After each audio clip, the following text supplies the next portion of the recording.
आप सभी का मंगल हो। नमस्कार। एक कहावत है, जो जवानी में नहीं सुधरा, अपने स्वभाव को नहीं ठीक करा, किसी भी तरह का नहीं सुधार करा, तो बुढ़ापे में तो होता नहीं, बल्कि वो उस नकारात्मक स्वभाव और प्रचंड हो जाता है।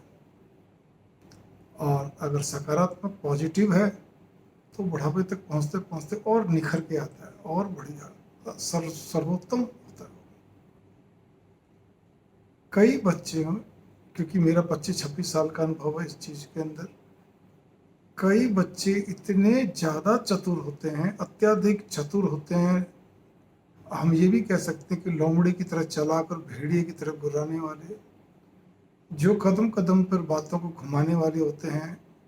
यहाँ तक कि अपने माँ बाप को भी, पेरेंट्स को भी गुमराह करते रहते हैं। पेरेंट्स ये सोचते हैं कि शायद हो सकता है इसके भाग्य में नुकसान लिखा है, वो चाहे सर्विस कर रहे, बिजनेस कर रहे, कुछ भी कर रहे हैं या कुछ भी नहीं कर रहे, ठीक है, अब नुकसान है तो कोई नहीं, वो भरपाई करते रहते हैं, ज्योतिषियों के चक्कर काटते रहते हैं।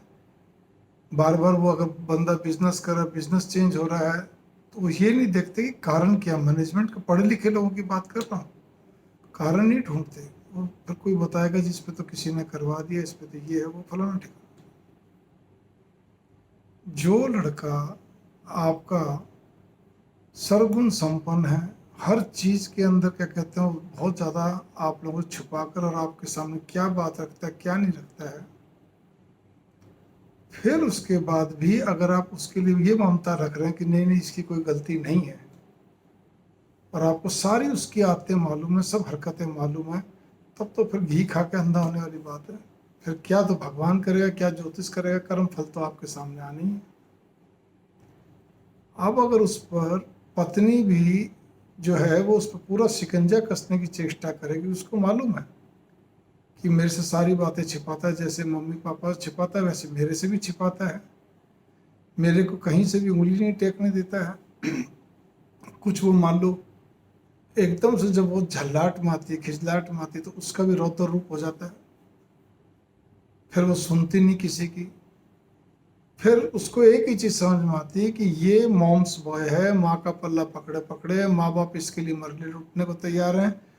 तो माँ जो भले उसकी माँ उसको कुछ नहीं सिखाती, ये कहने का तो कोई नेगेटिव नहीं सिखाती, लेकिन वो ममता की मारी भी उसको सपोर्ट करती है। पत्नी से, कोई पत्नी से बर्दाश्त नहीं होता, तो वो चाहती इसको ठीक तो मैं ही करूँगी, या फिर जैसे चल चल माँ का इंटरफेरेंस ना, मतलब उसके परिवार वालों का ना। लेकिन नहीं, अब जो उस बहू की सास कहो, लड़के की माँ कहो, वो फिर फुनक के फिर आती है। उसको लगता है हाय मेरे बच्चे के साथ क्या हो रहा है क्या नहीं हो रहा है, ये खाना नहीं देती, बात नहीं करती, पियर चली जाती है बार बार, और वगैरह। फिर उसकी 100 कमियां।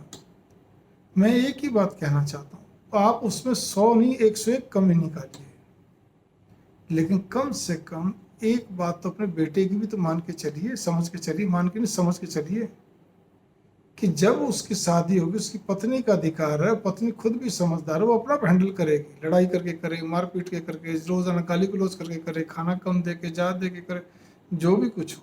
आप अपने बेटे की बातें सुनना छोड़ दो, समझना छोड़ दो। सभी रिश्तेदारी में सब कहते हैं, कोई बात इससे करेगा तो हमसे बुरा नहीं, अगर करते तो हमें कोई बात बताऊंगा, क्योंकि आपके बेटे को बात को घुमाना बहुत अच्छी तरह आता है, आपके बेटे को एकदम से मासूम बनना भी बहुत अच्छी तरह आता है। माएँ ये नहीं सोचती कि आपके कारण से भी घर कितने टूटते हैं, कितने बिगड़ते हैं।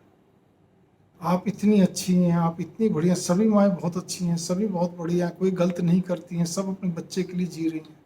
लेकिन होता क्या है जी, एक बार के लिए अगर आप स्त्री, अपने आप को स्त्री मान के चलो, माँ छोड़ दीजिए, वो आपका बेटा वो भी छोड़ दीजिए मानना, कुछ 1-2 मिनट के लिए, तो आप ये पाएंगे उस स्त्री की भी तड़फ आपसे कहीं ज़्यादा है। तो फिर कैसे पार पड़ेगी। तो मेरी भावना ये है, बजाय ज्योतिष के चक्कर में पढ़ने के, इधर उधर, ज्योतिष गलत नहीं, लेकिन फिलहाल इस पॉइंट पे इधर उधर पढ़ने के, अपने बेटे के लक्षण देखिए, उसके सारा सिस्टम को देखिए, मैनेजमेंट को देखिए। उसका मैनेजमेंट जीरो है, वो केवल जबरदस्ती का महत्वाकांक्षी है। आदमी तो एक जगह टिक के काम करना, वो टिक के काम नहीं कर सकता, उसको लगातार उसी ढंग से चल रहा है। या सर्विस बार बार चेंज करता है, वो टिक के नहीं कर सकता। उसको जरा भी कोई कुछ बोल दे, कहीं उसको बात बुरी लग जाए, छोड़ देगा। किस जगह बिना बोले छोड़ देगा, किस जगह बोल के छोड़ देगा। कैसे पार पड़ेगी? आपने बेटे के मैनेजमेंट को तो देखिए, फिर उसके बाद कोई निर्णय लीजिए। तो ये छोटी छोटी बातें हैं उसके बाद, क्योंकि आपको उसकी हर हरकत, हर स्वभाव का मालूम है। आशा करता हूँ आप मेरी छोटी सी वीडियो में बहुत कुछ समझ गए होंगे अपने बेटे के बारे में, और आप कम से कम सच को स्वीकारिए। आपको सब मालूम है, सच को स्वीकारिए, तब जाके पार पड़ेगी। वरना आप खुद अपने बेटे के घर को तबाह करने के, मतलब एक प्रकार से बिखेरने के, टूटने के कारक आप हैं, और कोई नहीं। नमस्कार, मंगल कामना।